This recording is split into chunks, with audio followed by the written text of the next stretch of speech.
Identifié comme un bassin cacaoyer en pleine croissance, Pokola, ville cosmopolite située dans le département de la Sangha, voit sa population active s'orienter massivement vers la culture du cacao. Ces hommes et ces femmes, animés d'une vision claire de leur avenir, aspirent à devenir des figures incontournables de la filière cacaoyère.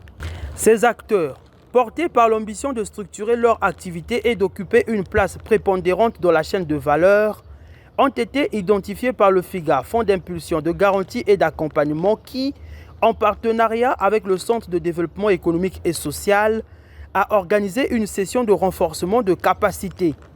Cette formation visait à leur transmettre un socle de compétences techniques et agronomiques, gage d'une production beaucoup plus maîtrisée et performante.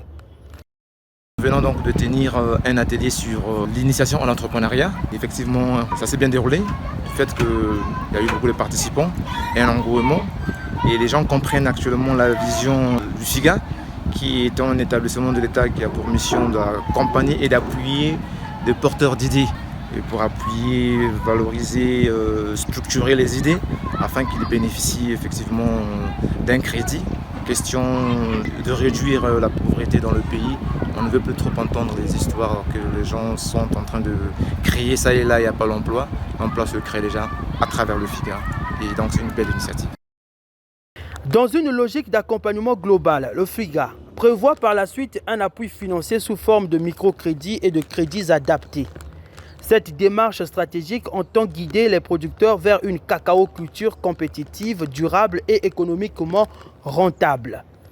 Je remercie d'abord le FIGA qui a organisé cette formation et puis je souhaiterais que ça ne s'arrête pas par là. Et le souhait est que vous voyez les herbes comment ça pousse. C'est vrai qu'on essaie de faire nos mieux mais ça ne répond pas. Ça nous exige d'avoir les fonds, d'où nous pensons que si on peut trouver crédit, pourquoi pas subvention, mais le crédit peut aussi nous améliorer la manière de vivre et la manière de créer d'autres choses. Sinon, vous voyez ici, c'est seulement 1 hectare. Je souhaite avoir au moins 40 ou 50 hectares. Le message que je peux lancer au FIGA, c'est que nous avons des projets, mais ce qui nous manque, c'est le financement.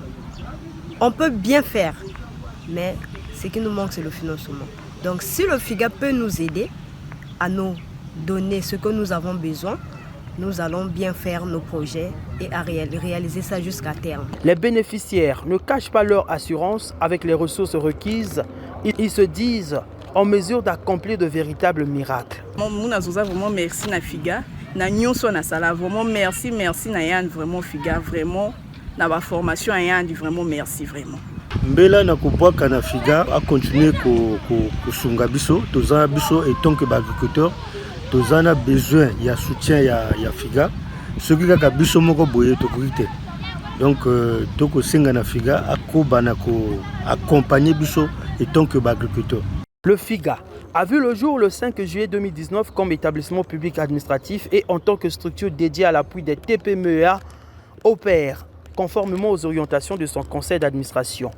Actuellement engagé sur le terrain, il est utile de rappeler que récemment encore, le FIGA a apporté son soutien aux porteurs de projets et aux créateurs de richesses à Dolisie, chef-lieu du Niari.